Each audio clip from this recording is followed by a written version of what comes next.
Good morning and welcome to our first webinar with various real estate professionals. This is a new series we've started to help students better engage with the real estate community and understand the various options that are available to you as a student and learn from these real estate professionals' experiences. Today we've got Peyton Cox. Peyton Cox is an alum of our MBA program. He's also a member of our Real Estate Circle of Excellence and serves on the foundation board for the School of Business. Peyton is currently with KRE and specializes in the multifamily area. And with that, I'm going to turn it over to Peyton to kind of talk about his experiences, what he did along the way, and how he got to where he is today. So with that, Peyton, I'm going to turn it over to you. Thanks, Robert. So good to see you, and so good to talk with the students. I miss seeing you all around. And it's hard to believe 10 years ago, I was taking classes there. And it's been wonderful to talk with Robert and Warren and think about my career and the different steps to get me to where I am, just the journey and ride that it's been. So I'm excited to share that with you. My path has been a pretty wild one. It's not your traditional where you have one job you stick with. Mine's been a variation. Different paths, trying things that didn't work, making relationships, taking risks. So I hope that it appeals to some of the students and will inspire them to go for it. So with that said, Robert, I don't know, should we start kind of back when I was a graduate student and how I got my first opportunity? Yeah, if you would, to kind of talk about, when you were in the MBA program, how you maybe kind of got that first job, what it took to get that first job, why you chose that job, and kind of where you went from there. Because I'm talking to you previous, I thought it was kind of really interesting experience for you. Great. Yeah, so this was in 2008, 2009. The economy had just crashed, real estate had crashed. And I knew I'd gotten a taste of commercial real estate at a previous job and knew I wanted to go all in and really get graduate school education to help me prepare for that next run in the cycle. So I went to VCU and they had a wonderful real estate concentration and I absorbed every bit of it I could. And one thing that came out of that set me on the path was getting my foot in the door with Robin Miller. You might have heard of him. Miller & Associates is his company. I like to call him the godfather of Richmond's urban renaissance. He was one of the first guys to come back into the city when everyone was running the opposite direction in the 90s. So he has a lot of historic renovations and green developments that were all very interesting to me.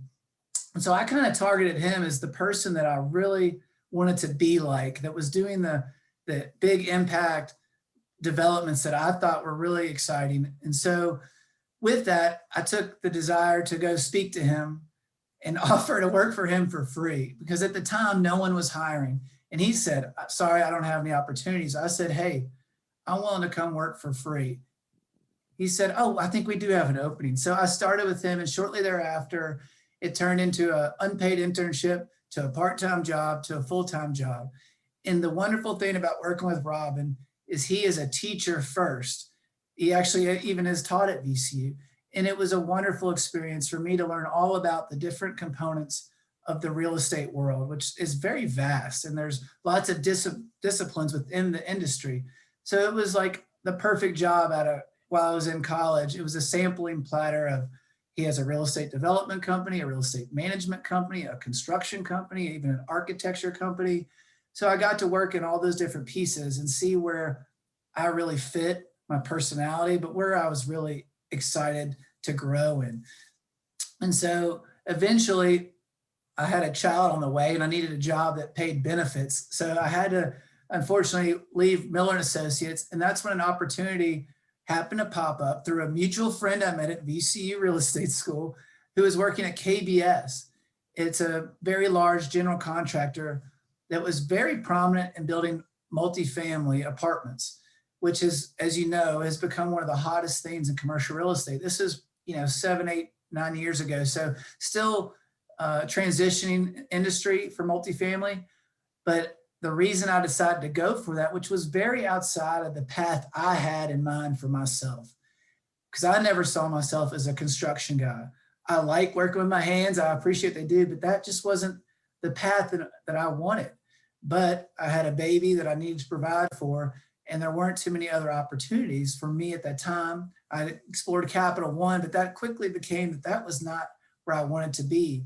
So I decided to take a risk and go to KBS and put myself in an uncomfortable area that I didn't know a lot about. I didn't know where this was going to lead, but I knew it was a next step. And the one thing that helped me feel confident in taking that step was I saw it as a chance to meet multiple Robin Millers. When I worked for Robin, he was the only developer I got to talk to and learn from, which was great, but I wanted to know more. And KBS was working with, a dozen developers at one time and all across the state. And so it multiplied that learning experience for me. And it ended up being a blessing. It taught me a lot about the construction piece of the puzzle, which is, in my mind, the most risky piece. You can really lose your shirt if you don't know how to operate and manage risk in the construction process, or at least how to work with teams and manage the stress and the timing. And so that was a wonderful experience. At some point at the company, they realized that I was very motivated to make relationships outside of the 9-to-5 job. I was going to VCU events, ULI events, Graker events, either in the morning before work or happy hours after.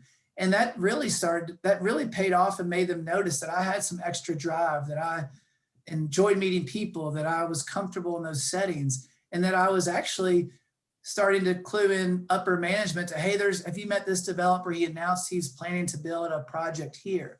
So that essentially they decided, hey, we'd love to pay you to do full-time business development. And I couldn't believe they wanted to pay me to go to lunch and go to these events. I was already doing it for free, and now they wanted to pay me. This was wonderful. And so it got me out of that lane of being a construction project manager, which again, I appreciated, but it put me on more of a business development relationship path. So for the next 2 years, all I did was make relationships with the people that I already wanted to meet with and learn from, and have lunches with them, coffees, go visit their projects. It was wonderful. And then that's ultimately what led to, after about a year and a half of doing that, I took my future boss, Mark Purcell, on a tour of a current project.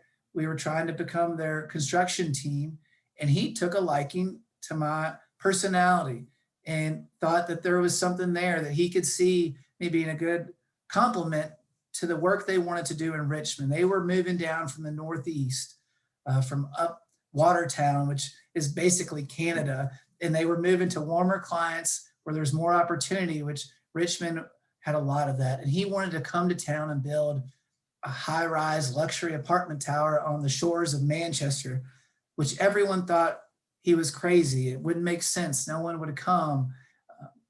But for some reason, I really liked this guy and was willing to sit down and meet with him. And as I thought about it more, I saw this as a chance, a risk, but a chance to get into more of the development world, which is where I really wanted to be when I first started my career. I would still be doing business development for construction projects and carry those relationships forward. So it was one step in my old job, but one step in the new. But it also took me getting comfortable with willing to take a bet on this person I'd never heard of, that no one in the market had heard of, but had an exciting vision. And I had to trust my gut. And you can ask my wife, she wasn't even real thrilled about it. But ultimately, we decided to move forward. And it was one of the best opportunities in my career I can think of. It changed everything. And so it goes to show, having a wonderful boss that you believe in is worth its weight in gold. Mark Purcell, I hope you all get to meet him. He's a very quiet, kind of reserved gentleman, but so nice and so adventurous in the way he looks at projects and doing things. So he showed me a different path on how to do business and how to treat people, and that you could be very successful that way. And so, not to knock other people I worked with, but for me, it was just an aha moment, because his philosophies lined up with mine and showed a path of how to achieve the success that I, wanted to have one day. So we had a wonderful time together. He's completed multiple luxury towers now and has ingrained himself in the community. I think most of his family has moved to Virginia, and it's been a real success story for Purcell. And I was happy to play a small role in that. And But the benefit that I received by just being a part of that process was, again, I got to brand myself with Mark Purcell and his reputation and meet wonderful people that I never would have been able to open the doors if I wasn't with someone that was doing very exciting luxury towers. He was investing in the properties, taking big ownership interest. He also had some manufacturing processes that no one else was doing. He was prefabricating these wall systems. And so he really had an interesting message to the marketplace. And so it was wonderful to help carry that forward. So fast forward 2 years, I was so happy there. Did not see myself leaving, had no plans to.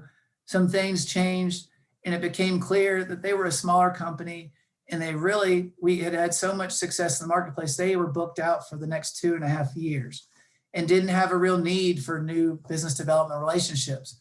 So after some long conversations and thinking, I realized, and in talking to Mark, and he was always honest with me, he realized that there was more for me professionally to grow, that I needed to take some more risk on, and there were some areas that I needed to tap into more.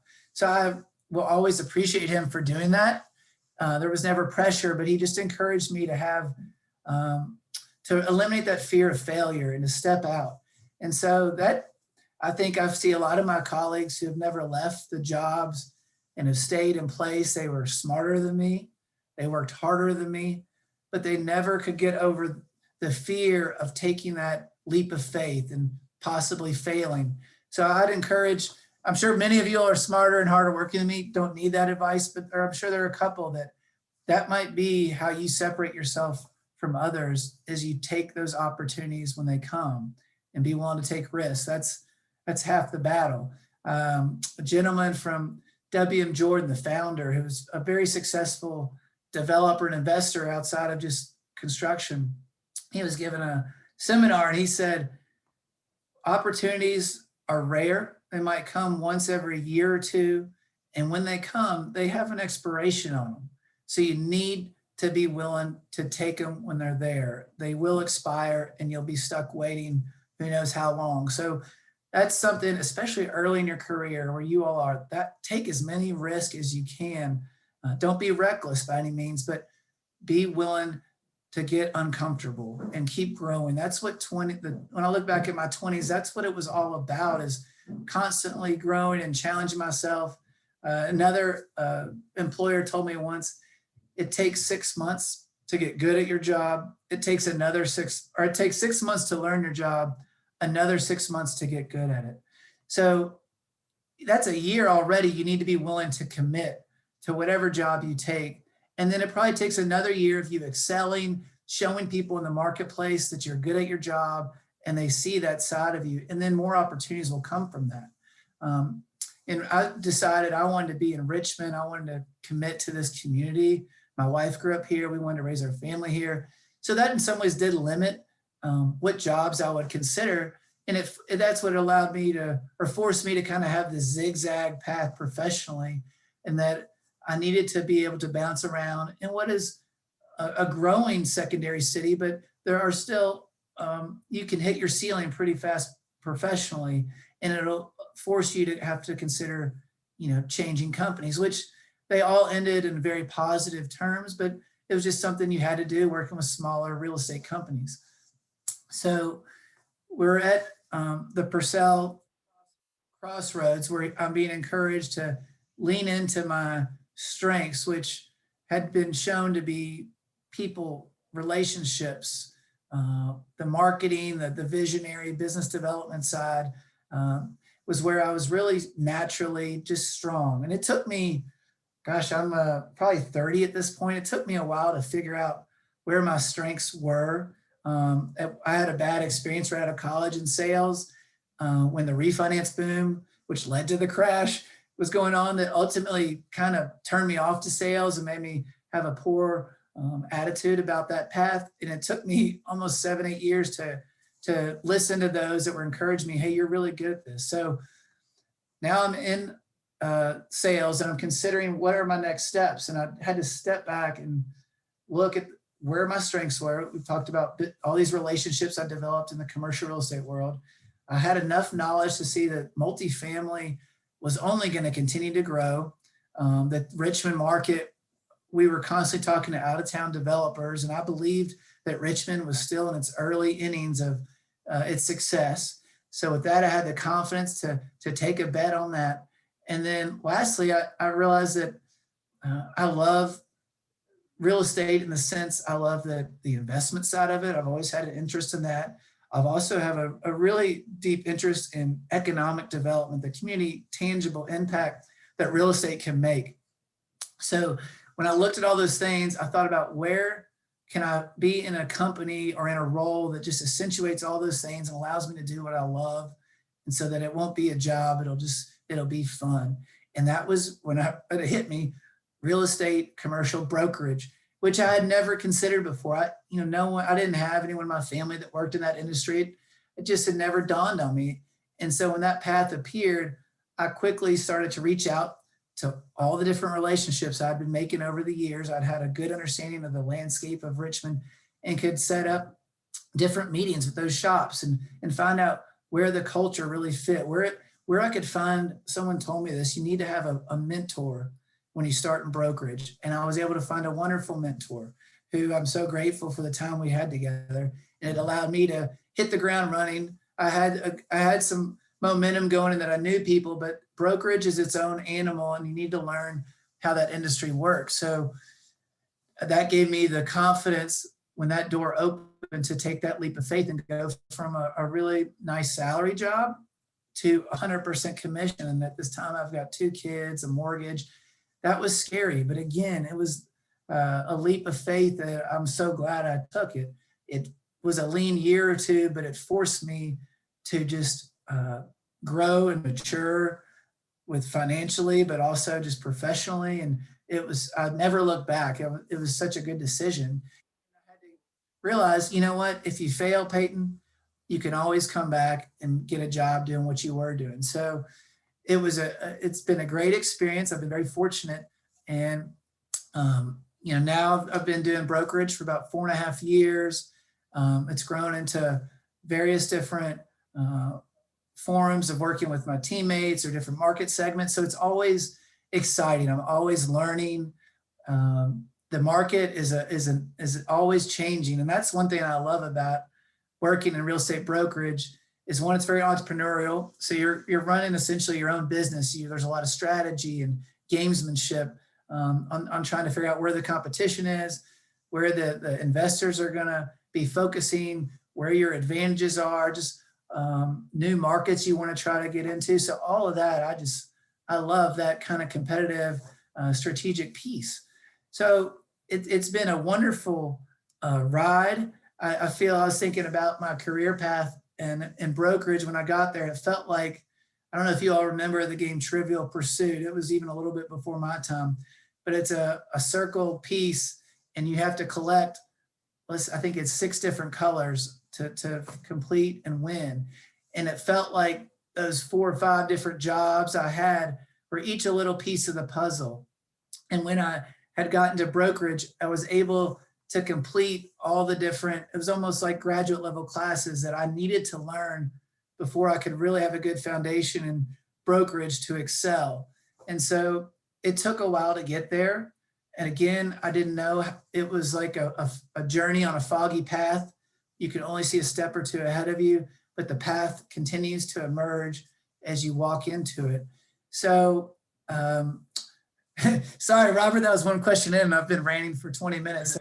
No, you're spot on. I mean, I'm sitting here saying, gosh, I wish I was Peyton. I wish I had those opportunities back then, because I think you've got a really, really neat path. And I kind of guess what I'm hearing from what you were saying, to kind of sum it up, it's like, take calculated risks, networking, and our real estate organization, Row Epsilon, their motto is, it's not only the grades you make, but the hands you shake. And so that's what you were basically saying. You got to get out there, you've got to meet people, you've got to prove that you're willing to work hard. And it's not something that happens overnight. Great path. I'm really, and I think you're very inspiring, I think, to our students. So thank you. Well, I'm glad you brought that up because that was the piece of the puzzle I didn't hit on that gave me the confidence or helped me figure out how to navigate just my job or career path was all the relationships that you, Dr. Downs, the whole real estate school helped me make. I actually met Mark Purcell at a VCU event, and Dr. Downs, I probably need to make a donation because Mark Purcell and Rob were at the table, and Dr. Downs talked about how an excellent student I was. He was very generous, and I think it made Mark kind of perk up and want to meet with me. So I would encourage every student, you're missing out if you're not taking advantage of the resources, the relationships they can introduce you to. That's half the battle. You need to know, how to speak real estate finance, the technology, all those are important, but it's really the relationships. And VCU, Dr. Taylor can pick up the phone, he can call 2 or 3 people, and you can have a lunch or internship or shadow someone for the day. So you cannot, I can't emphasize enough to take advantage of that. It'll separate you. It will also allow you to learn faster than I did, where it was more like 2-year increments where I was like, oh gosh, what's the next step? It took me 2 years to figure it out. If I would have sat down and had lunch and meet with people or do some micro or short-term internships, I probably would have figured out brokerage sooner. So that would be my advice to everyone here. The other thing, again, I think finance, if you want to get in kind of the investment brokerage field, finance is a class that was the most impactful to me. Highly recommend that.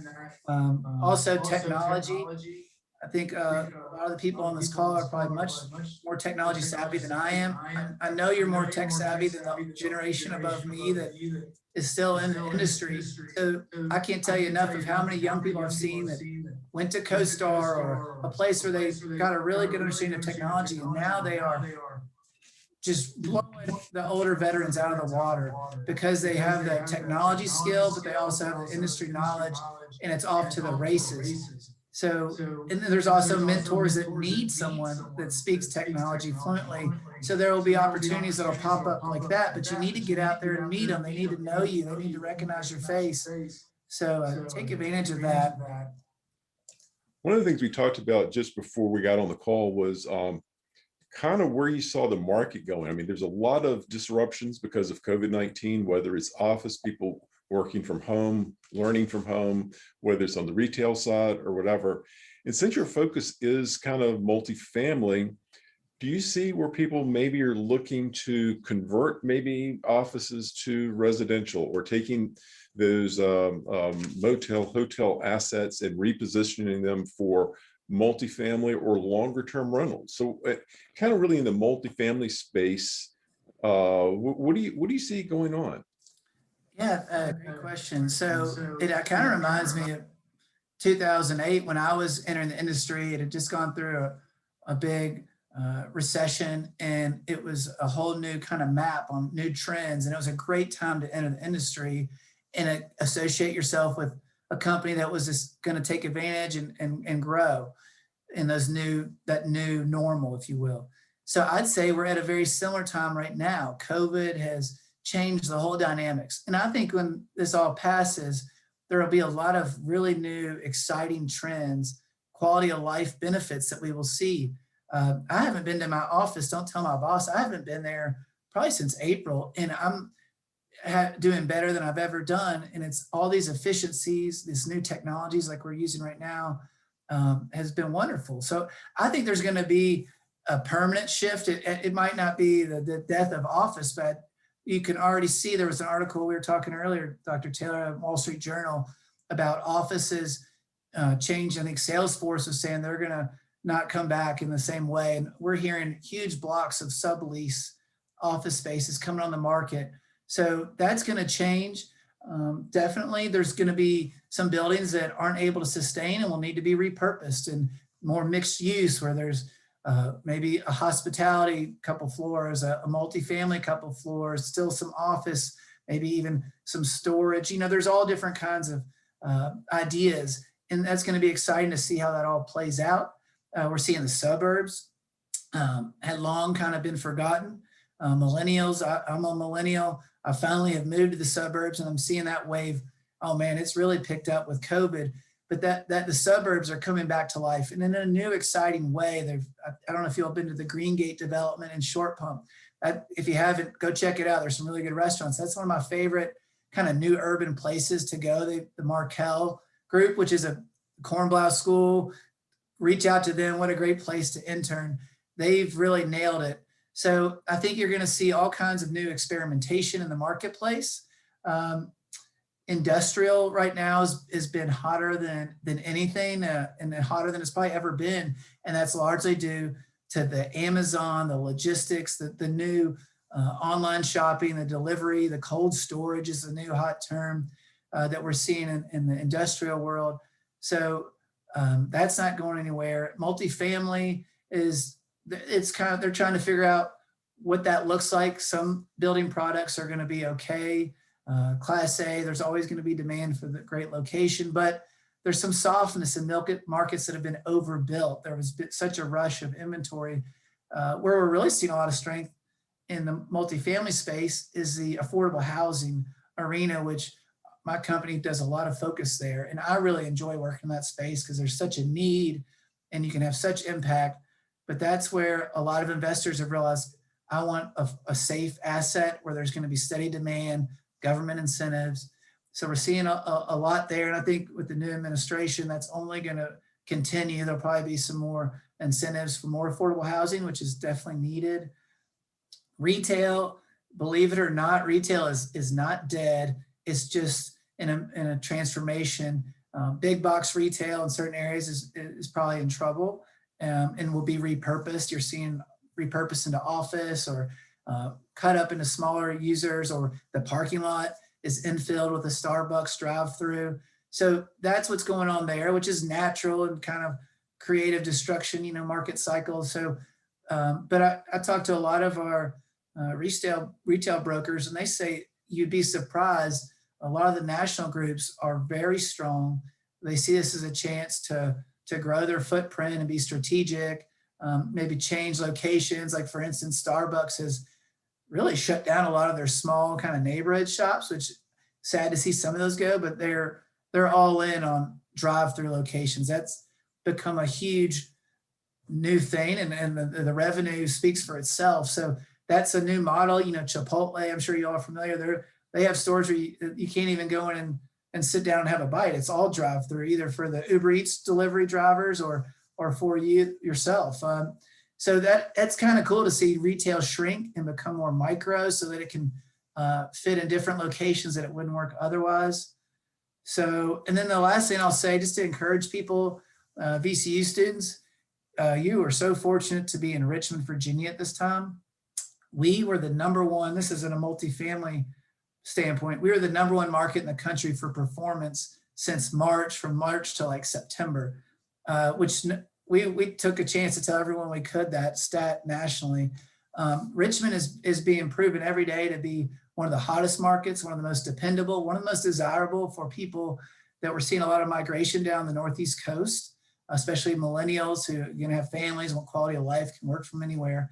So that trend is all a big windfall for Richmond. So we need more real estate professionals in all the different sectors to help prepare for that. The demand is, we can't keep up with it. So there's lots of opportunity for a whole career ahead of you, 10, 20 years of work.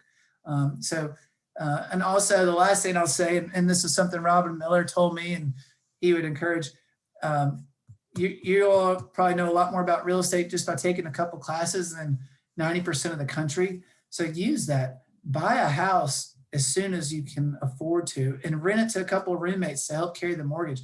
The sooner you can get in the real estate game and learn how to invest and get comfortable with it, no matter if you become a real estate architect or a construction worker, you will start to build a portfolio for yourself, and that will allow you to have such more flexibility in your career path. So I can't encourage you. That's the last thing I leave you is use all these skills you're learning to help build your own personal wealth. So I know we're getting close on running out of time. Are there anything else I should address? Well, no, thank you very much for doing this. It's amazing I've been monitoring the chat room and the Q&A, and we don't have any questions because I think you were just so comprehensive in your comments and you were spot on. Again, I think you've given great advice for our students or any of our alums perhaps watching today, and we do sincerely appreciate it. We will remind you this is an ongoing series that we're doing, and we will do this basically every other week, and look forward to seeing everybody next time. And Peyton, thank you again so much for being with us today. My pleasure. And any students, please reach out to me, contact Dr. Taylor or Lauren. I love talking to you all and would be happy to meet you for coffee or lunch. So please reach out. Thanks, everybody. Thank you all. Take care. Bye-bye.